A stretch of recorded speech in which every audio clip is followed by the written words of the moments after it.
Mara we Ahal velayetlerinin öňkü häkimleriniň her biri 25 ýyl türme tutsaglygyny hökm edildi diýip Garaşsyz neşir Türkmen News öz ýurt içindäki çeşmelerine salgylanyp 15 awgustda habar berdi. Marynyň odalyk häkimi Döwran Berdi Berdiýewiň we Ahalyň öňkü häkimi Ýaz Muhammed Gurbanowyň ikisi de 7 awgustda hökm edildi. Anne Berdiýew geçen gyşda Garagum derýasynyň öz akymyny üýtgedip hanasyndan çykmagy sebäpli hadyýet jogapkärçiligine çekildi. Gurbanowyň jinayet jogapkärçiligine çekilmeginiň sebäbi entek belli däl. Diýilip neşiriň maglumatynda bellenilýär. Ana Berdiýew we Gurbanow 14 iýulda ministrler kabinetiniň şu ýylyň 6 aýynyň jemleri boýunça geçirilen giňişleýin mejlisiniň dowamında wezipelerinden boşadyldy. Şonda şol wagtky häkimler dowam edýän gally oragynyň we gowaça ekilen meýdanlarda ýerine ýetirilen işleriň üstünlükli alınıp barylýandygyny öňe sürdüler we hiç bir kemçiligi agzamadylar. Emma prezident Serdar Berdimuhammedow hasabatlary dinläninden soň Ana Berdiýewiň we Gurbanowyň işte düýpli kemçilikleri goýberendigini aýdyp, olary wezipesinden boşatdy. İşte goýberen düýpli kemçilikleriniz üçin Gurbanow sizi Ahal welaýatynyň häkimi wezipesinden boşadýan. Siz gidiberin. Adatça bolşýaly munyň bilen bagly hiç ýyly jekme-jek maglumat berilmän, diňe umumy bir kesýitleme bilen çäklenildi. Garaşsyz neşir özüniň ýurdun kanun goraýjy edaralarynyň birindäki çeşmesine salgylanyp, ozalky häkimleriň ikisiniň hem sudy işinde geleňsizlik we ogurluk wakalarynyň bardygyny habar berýär. Azatlyk radiosyna bu maglumatlary özü ýurt içindäki habarçylaryna we çeşmelerine tasdiklatmak ýa inkar etdirmek häzirlikçe başartmady.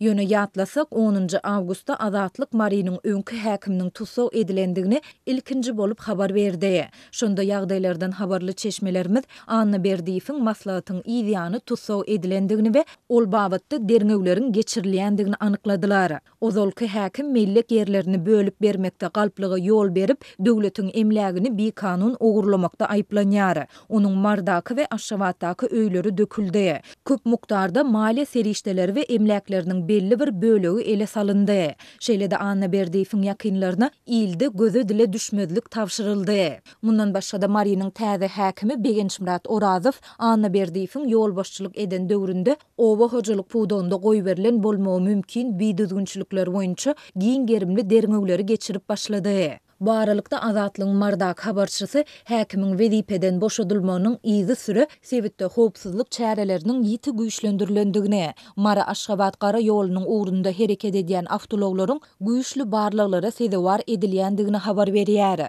Bu bolýan wakalardan ýene halk ejir çekýär. Sebäbi olar vilayatyň barlyk postlarynda güýçlü barlyklara sezewar edilýärler. Olar, ýagny kanun goraýjy edaralaryň işgärleri Aşgabatda ahly barýan ýaşaýjylara özleriniň mardandygyny aýtmazlygy maslahat berýärler. Sebäbi olara mardan baran raýatlaryň yerli polisiýa tarapyndan soragy çekilmeginiň mümkindigi duýdurulýar.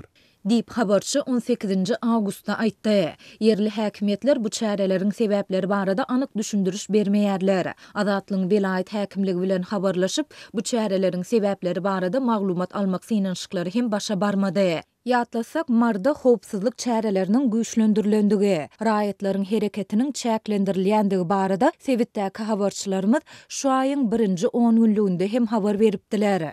Şonda Marynyň häkimetleri beýleki vilayetlerden gelip, hususy awtologunda kirey edýän raýatlary öz ýaşaýan sebitlerine iýerip başladylar. Munyň bilen bir wagtda Marynyň döwlet belgisine eýe bolan awtologlaryň hem vilayetden çykmagyna ruhsat berilmedi. Bu ýagdaý ilatyň sebitary hereketini ýiti çäklendiripdi. Adamlaryň käbir işe ýa ýokary hujaýlaryna synaw tapşyrmagy barýanlygyny taşary ýurda uçmak üçin biletleriniň bardygyny aýdýar. Käbirler bolsa saglyk meselesi sebäpli barýanlyklaryny ellerine lukmanlaryň beren ýollamasynyň bardygyny aýdýar. Muňa garamazdan hiç kimi beýleki welaýata geçirmeýärler.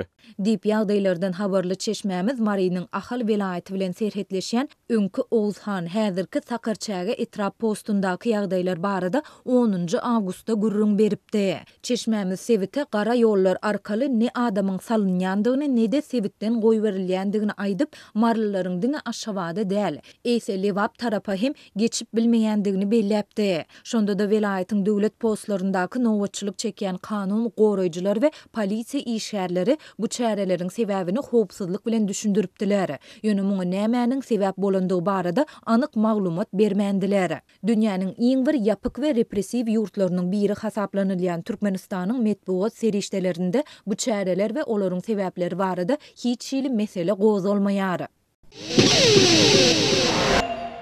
Türkmenistanyň paýtagtynda jemgyýetçilik transportynyň işindäki kynçylyklar ýene-de güýçlendi. Türkmenistanyň Kronikasy neşriniň habar berýärli häkimetleriň Aşgabatyň awtobus parkyny täzelemek barada ýetigiderli iglan edýän planlaryna garamazdan paýtagtda awtobuslar gaty seýrek gatnaýar we ilaty köseýär.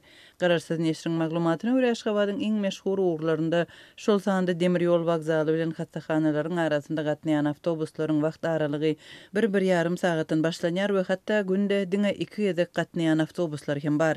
Barahat 7 bilen çoğunlar arasında hareket edýän 11-nji marşrutda awtobuslar 1,5 sagat aralykda. 34-nji we 37-nji marşrutlarda bolsa awtobuslar günde diňe 2 ýedek gatnaýar. Diýip neşir bu urlaryň demir ýol wagzaly bilen Berzengidäki kardiologiýa merkeziniň arasynda geçýänligini we olardan köplenç saglyk kynçylyklary bolan adamlaryň ulanýanlygyny ýazýar. Edilşeýle ýagdaý ýagny ýolagçylaryň 1,5 sagatlap garaşmagy başga da birnäçe urlara degişli 33 belgili awtobus demir ýol mendilinden Gündoğur bazyryň üstünden geçip çoğunludaky awtobus merkezine barýar. 26-njy awtobus Parahat 7 etrapçasyny teke bazary birleşdirýär diýip maglumatda edilýär. Neşir sürüjilere salgylanyp bu marşrutda awtobuslaryň diňe 3-üsiniň bardygyny we awtobuslaryň 1-2-siniň köplenç türlü köpçüliklerin çärelere alınıp gidilýänligini we eger çäreler sebäpli ýollar petiklense adamlaryň awtobusa 2-3 sagatlap garaşmaly bolýanlygyny habar berýär. Tomuz 45 gradus ıssyda we gyşyň sowugynda garrylara we çağaly enelere awtobuslara uzak garaşmak kyn.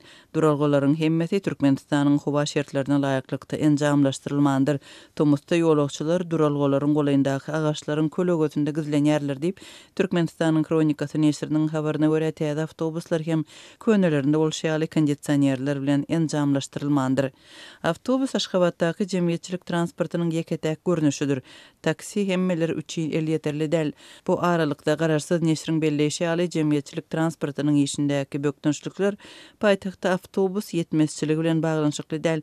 2021-nji ýylyň maý aýynda Aşgabatyň 140 ýyllygy münasibetli paýtagt üçin 200 täze Toyota Corolla kysymly taksiler we 400 sany Hyundai awtobusy satyn alyndy diýilip maglumatda edilýär. Aşgabat şäheriniň ýaşaýjylary en şemel bäri jemgyýetçilik transportynyň işindäki türli kynçylyklar bilen ýüzüýe bolýarlar. Käwagt awtobuslaryň gatnawynyň arasyndaky wagt öňünden duýdurylmazdan öňküsünden hem uzaldylýar ýa-da doly ýatyrylýar. Welaýatlerde şol sanda sewet merkezlerinde awtobuslaryň ýagdaýy we transport hyzmatlarynyň hili mundan hem ýaramaz. Paýtagtda we sewetlerde jemgyýetçilik transportyndaky kemçilikler we olaryň sebäpleri Türkmen döwlet habar beriş serişdeleri tarapyndan beýan edilmeýär. Adatlyk radiosynyň habarçylary bilen söhbetdeş bolan sürüjüler öz iş şertleriniň iýdigderli ýaramazlaşýanlygyny aýdarlar. Sürüjüler häkimetleriň goldaw bermegiň ýerine hemişe täze talaplary gerdiýänligini, ýangyç ýatýaşlyk şaýlary üçin çykdyjylaryň ýokurlanýanlygyny we bu zatlary şol sanda hatda ýöriti egineşikleri hem öz hasabyna satyn almaly bolýandyklaryny aýdyp zeýrenýärler. Sizde Türkmenistandaky hakyky ýagdaýlar barada täze we ekskluziw habarlary täzelikleri hiç bir pätkelçiliksiz hem de senzurasyz okumak, tomaşa etmek we dinlemek üçin mobil goşumdyňyz barmy? Adatlyk radiosynyň Google Play'de we App Store'da şeýle goşumdusy bar. Biziň goşumdyňyzy Adatlyk Radiosy ady bilen gözläň we ony telefonuňyza indirin.